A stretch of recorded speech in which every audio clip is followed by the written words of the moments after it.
Hello everyone, you are very warm welcome to our channel PL Storyteller। और guys, I am so sorry मैं इतने time से कोई video upload नहीं कर पा रही थी because of some personal reason। Actually I was very busy in shopping and many more things because soon to be मेरी बेस्ट फ्रेंड की वेडिंग है। हम लोग बहुत सालों से साथ हैं, तो एक बेस्ट फ्रेंड की वेडिंग का क्रेज़ मुझसे बेहतर या आप लोग अगर आपकी बेस्ट फ्रेंड्स हैं तो आप जानते होंगे। और बाय चांस उनकी डेस्टिनेशन वेडिंग है, जिसकी वजह से हम लोगों को सारी शॉपिंग बहुत जल्दी जल्दी करनी है बिकॉज़ उनकी वेडिंग जो है वो विद इन मंथ और 1 मंथ 5 डेज़ लेटर है। तो हम लोग बहुत जल्दी जल्दी सारी शॉपिंग कर रहे थे, तो सॉरी मैं रिप्लाई नहीं कर पाई, अपडेट नहीं कर पाई। और मैं बहुत सारी चीज़ों की रिसर्च कर रही थी बिकॉज़ मैं blind date with servant boy को मैं ऐसे ही नहीं छोड़ सकती। मैं इसमें बहुत सारे ट्विस्ट और टर्न्स लाना चाहती हूँ और मैं इस स्टोरी को एक लिमिटेड बेस स्टोरी नहीं बनाना चाहती, बेसिक लव स्टोरी, हाँ रोमांटिक स्टोरी नहीं बनाना चाहती। मैं इस स्टोरी लाइन को बहुत अपडेट करना चाहती हूँ और आई गेस कि मैं उसमें कामयाब हूँ। तो चलिए हमारी स्टोरी लाइन को शुरू करते हैं। लास्ट टाइम हमने देखा था कि जो मैं होती है वो पीछे से बोलती है युन दाओ। तभी हमारा विभूषण पीछे मुड़ कर देखता है और वो देखता है मैं उसे बुला रही होती है। वो एक्साइटेड होकर कहता है मैं तुम यहाँ कैसे। और तभी हमारा जो वांगजी होता है वो एकदम से सुनता है युन दाओ म्या, ये दोनों आखिर क्या खिचड़ी पक रही है। वो जोर से विभूषण का हाथ पकड़ लेता है और पूछता है ये किसे बुला रही है और तुम कैसे रिप्लाई कर रहे हो। तो वो कहते हैं ओफो वांगजी लंजा तुम कब समझोगे यार, ये मुझे बुला रही है और वैसे भी ये मेरी न्यू फ्रेंड है, मैं तुम्हें इंट्रोड्यूस कराना तो भूल ही गया। और वो ज़ोर से म्या को बुलाता है। म्या उसके पास हंसती खुशी नुमा और एकदम टहलती हुई जाती है। जैसे यूँ कहते हैं ना जब वसंत ऋतु आती है तो हमारी जो टहनियाँ होती हैं वो लहराने लगती हैं, बिल्कुल ऐसे ही लहराती हुई उसके पास आती है और बोलती है युनदाओ तुम लोग कहाँ जा रहे हो। वो सारे के सारे जो हैं वो युनमक की मार्केट घूमने जा रहे होते हैं।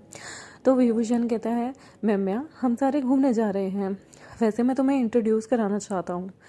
लंजा, ये मेरा बेस्ट फ्रेंड लंजा है और ये दगे हैं यानी कि लंचचन, और ये फ्यूचर लेंसेक्ट है, मतलब फ्यूचर लेंसेक्ट के होने वाले लीडर हैं।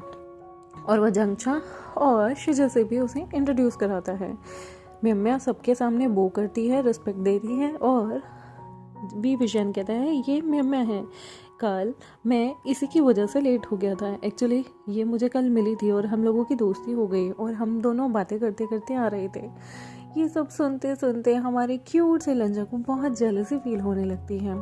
वो गुस्से में तिलमिलाने लगता है और जोर से एक चूटी काट देता है हमारे विभूषण को और कहता है लायर, तुमने इसकी वजह से कल आने में देर की, मुझसे बात मत करना विभूषण। और वो ये कह के गुस्से में मुंह फुला लेता है।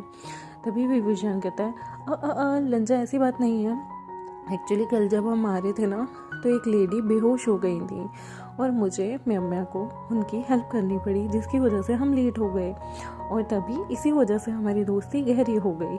बाय गॉड, अगर मुझे पता होता ना कि वो जिनसेक्ट वाले कमीने इंसान तुम्हारे साथ ऐसे करेंगे तो मैं पक्का टाइम पे आ जाता और तो और उसका मुंह तोड़ देता।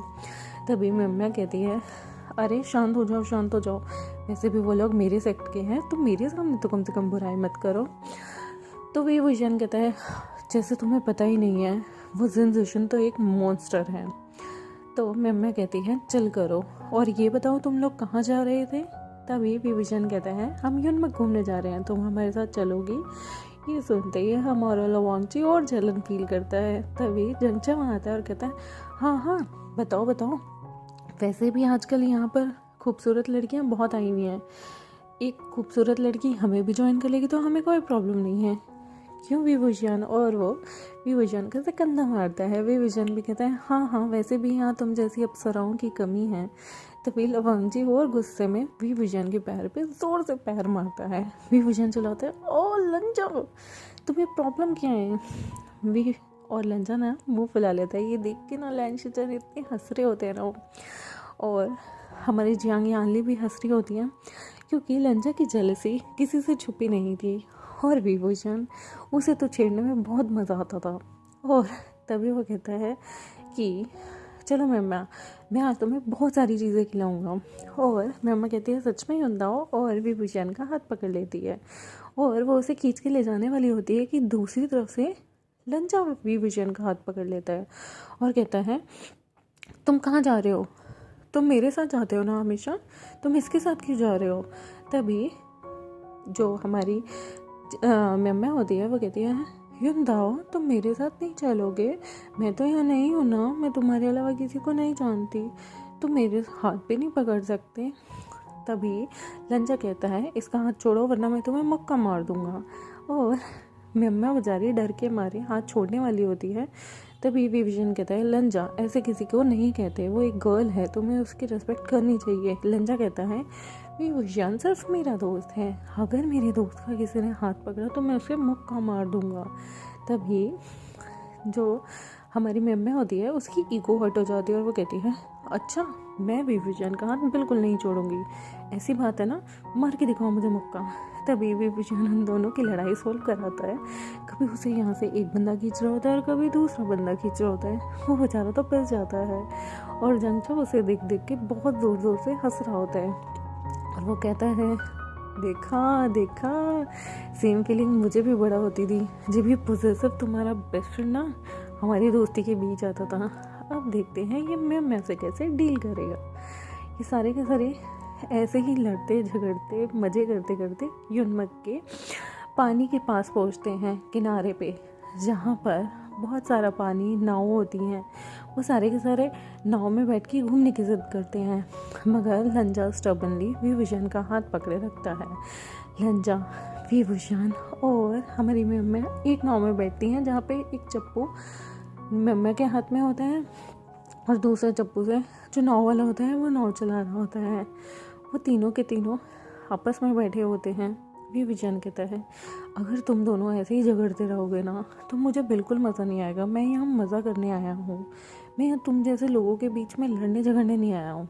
अगर तुमने मुझे इरिटेट किया ना तो मैं तुम लोगों को छोड़ के कहीं और चला जाऊँगा। वैसे भी युनमक में सुंदरियों की कमियाँ तो है नहीं। तभी लंजा कहता है अगर तुमने कहीं जाने की कोशिश की ना तो इस चप्पू से तुम्हारा मुंह मार मार के चपटा कर दूंगा। विभीषण चुपचाप यहाँ बैठे रहो। तभी विभीषण हंसते हुए कहता है अच्छा अगर मेरा मुंह चपटा कर दिया ना और मुझे कोई बीवी नहीं मिली तो देख लेना लंजा, मैं तुमसे शादी करूँगा और तुम्हारे इतना गंदा कुरूप सा पति होगा, फिर लोग तुम्हें ताने देंगे कि कैसा पति है, इतने हैंडसम लंजा का इतना बेकार सा भूतिया सा पति है। तभी लंजा मन में खुश होता है और कहता है फिर तो तुम्हारा मुंह तोड़ ही देना चाहिए, मुझे कोई प्रॉब्लम नहीं अगर मेरा पति तुम जैसा भूतिया हुआ तो। विभूषण कहता है लंजा तुम और वह ज़ोर ज़ोर से कहता है जी विभूषण प्लीज़ मुझे बचाओ, आपका भाई ना एक छोटा दानव है, ये मॉन्स्टर है, इसे कैसे इस कल्टीवेशन वर्ल्ड में पता नहीं कैसे इसे जन्म मिल गया, इसे ना दानवों की दुनिया में होना चाहिए था, ये तो वहाँ का सबसे क्रूअल दानव होना चाहिए था, ये तो एक नंबर का पिग है। तभी हमारा लंचा जो होता है वो जोर से कहता है क्या कहा तुमने, पिग कहा तुमने मुझे। विभूषण मैं तुम्हारे सामने के सारे दांत तोड़ दूंगा। तभी विभूषण कहता है अच्छा अभी रुको तुम, मैं तुम्हें पानी में गिरा दूंगा। और वो दोनों ऐसे ही हल्का फुल्का हाथापाई में लड़ने लगते हैं, लेकिन हमारे लंजा का एकदम से बैलेंस बिगड़ जाता है और वो पानी में गिर जाता है।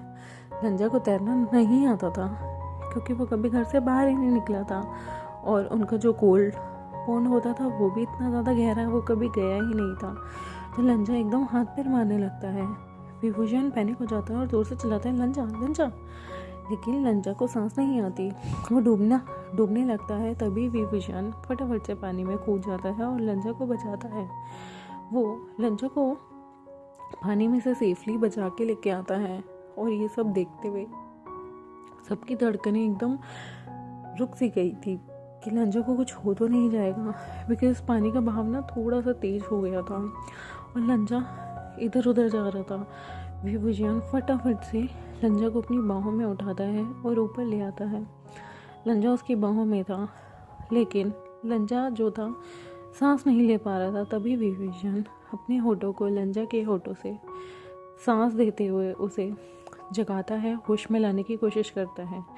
जैसे ही वो लंजा को आर्टिफिशियल सांस देता है, उसके बाद लंजा उसके मुंह पर जितना भी पानी होता है वो चुलबुटी कर देता है। और विभीषण कहता है, ओ लंजा, तुम कितनी इरिटेटिंग हो सच में, मतलब ई तुमसे तो कोई बंदा रोमांटिक बातें करने की सोच भी नहीं सकता। तुम इतने इतने इरिटेटिंग अनोइंग दानव हो छोटे से। लंजा कहता है, अगर तुमने मुझे दानव बोला ना तो मैं अंकल को कंप्लेन कर दूंगा, और फिर उसके बाद जो अंकल तुम्हें मारेंगे ना, मुझे मत कहना, अंकल ना तुम्हें उल्टा टांग देंगे, वो भी पेड़ पे। तभी विभीषण कहता है, तुम और तुम्हारे अंकल की तो, लेकिन वो तभी शांत हो जाता है क्योंकि वहाँ जीव जूनते हैं। लंजा जो होता है वो अपने कपड़े जो है ठीक से कर रहा होता है, क्योंकि उसके कपड़े थोड़े से खुल गए होते हैं पानी में गिरने की वजह से। उसके बाल भी उसके पूरे मुंह पे आ रहे होते हैं, और भीगे भीगे बाल में वो बहुत ही ज़्यादा क्यूट लग रहा होता है। विभीषण सब भूल के लंजा की हेल्प करता है उसके बाल निचोड़ने में, उसके कपड़े निचोड़ने में। तभी लंजा और विभीषण एकदम से थोड़े से करीब आते हैं, पर विभीषण उस चीज़ को इग्नोर करता है। लंजा भी थोड़ा सा घबरा जाता है, बट विभीषण उसका सिर सहलाता है और कहता है, लंजा ठीक है, गुस्सा थूको, मुझे ये बताओ तुम्हें कहीं लगी तो नहीं ना? लंजा कहता है, नहीं, पर हाँ मुझे एक जगह ज़रूर लगी है। तो विभीषण कहता है, कहाँ, दिखाओ मुझे, कहाँ? तो लंजा अपने दिल पे हाथ रखता है और कहता है, यहाँ। मैं अपने चैप्टर को यहीं एंड करती हूँ। आई होप आपको आज का चैप्टर अच्छा लगा हो तो मेरे चैनल को सब्सक्राइब कर दे, वीडियोस को लाइक कर दे, और जितने भी श्यानवेंग और वांगशन फैन फिक्शन सुनने वाले लोग हैं या जितने भी फैंस हैं उन्हें ज़रूर रिकमेंड कर दें। Thank you very much, bye bye.